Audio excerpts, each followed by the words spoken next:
Nah, seandainya mbaknya ini tunarungu, posisinya di sini nggak ke sana ya, Mbak. Nah, mbaknya di sini, saya di sini.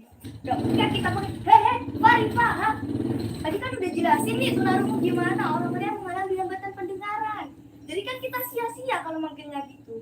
Ya kita terapkan ini 3S tadi, yaitu kita samperin, sentuh, disentuh ya, bukan dipukul apalagi ditabok anak-anaknya orang soalnya. Disentuh.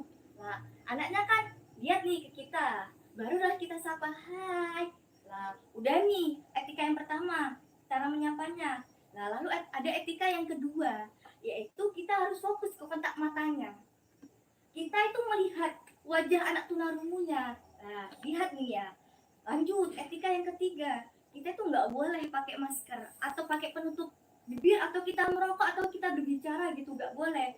Seandainya si anaknya bawa penerjemah ini, kita juga nggak boleh melihat si penerjemahnya ini, kita harus fokus ke anaknya. Nggak boleh pakai masker, karena ketika kita pakai masker, itu kan kita ketutup mulutnya, jadi nggak jelas si anak tunarungunya. Tuh. Lalu ada etika keempat, sudah kontak mata, sudah kita nggak pakai masker, pakai etika yang keempat, yaitu gerakan bibirnya harus jelas, artikulasinya harus jelas. Kelas kamu di mana?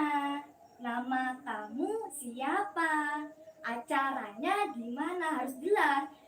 Kontak matanya harus jelas, bibirnya juga harus jelas. Kamu di mana? Kelasnya di mana? Seandainya si anak tunarungu ternyata nggak paham apa yang kita maksud pakai gerakan bibir, ya kita pakai etika yang kelima, yaitu pakai gerakan tubuh, gestur tubuhnya kita. Tuh. Seandainya ini contohnya, kelas kamu di mana? Nama kamu siapa? Acaranya di mana? Itu udah kontak matanya udah jelas, gerakan bibirnya juga udah jelas, kita pakai gestur tubuh. Ternyata si anaknya juga gak paham, ya kita pakai etika yang keenam, yaitu kita menyediakan alat tulis. Minjem ini dong lah.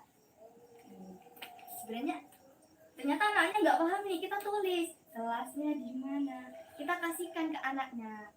Tuh, itu etika yang keenam, pakai alat tulis, kita menyediakan alat tulis. Seandainya si anaknya ternyata juga gak paham juga, nah pakai etika yang keenam. Sebenarnya ini gak wajib untuk etika yang keenamnya, yaitu kita kita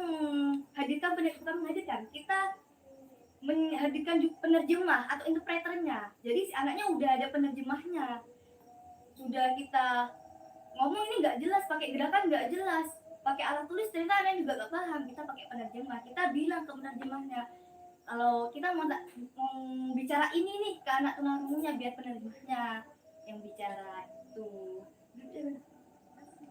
ada yang nggak paham mungkin dari etikanya tadi, ada masih bingung nih maksudnya gimana? Paham. Jadi apa saja tadi etikanya? Yang pertama, kita cara menyapanya gimana? Sentuh, salam, sapa. Ya, kita menggunakan 3S, yaitu satu, salam, sapa. Lalu yang kedua apa? Kontak mata. Ya, jadi kita kontak matanya harus jelas. Kita harus ngelihat nih tunarungunya gimana. Wajahnya di sini ya, kita harus fokus ke anak tunarungunya. Lalu etika yang ketiga apa? Tidak memakai masker ketika ya, betul. Jadi ya gak boleh tutup mulut, gak boleh ditutup mulutnya karena malu ini. Padahal si anak tunarungunya gak lihat kita kok, gak bisa mendengar, karena otomatis si anak tunarungunya kan harus fokus kita sih, karena gak bisa lihat gitu loh. Gak boleh pakai masker, gak boleh ditutup, gak boleh sambil ngerokok, gak boleh itu. Terus etika yang keempat apa? Artikulasi dalam bicara harus jelas. Iya, jadi apa sih? Artikulasinya itu harus jelas, gerakan bibirnya kita itu harus jelas. Kamu di mana? Emang harus sedikit lebih effort ya. Kamu di mana? Jadi harus lebih mangap. Kamu di mana? Acaranya di mana? Lalu ada etika yang kelima apa? Pakai gestur tubuh. Ya, jadi kita harus pakai gestur tubuh, gerakan tubuh. Jadi kita gak boleh lesu gini-gini. Kamu di mana? Kan anak udah tahu si anaknya tunarungu, gak paham nih maksudnya kita. Dia hambatan di telinga, kita lembek gini, kamu di mana kan? Gak ngebanget gitu loh. Jadi harus effort. Kelasnya di mana? Nama kamu siapa? Harus lebih berenergi gitu.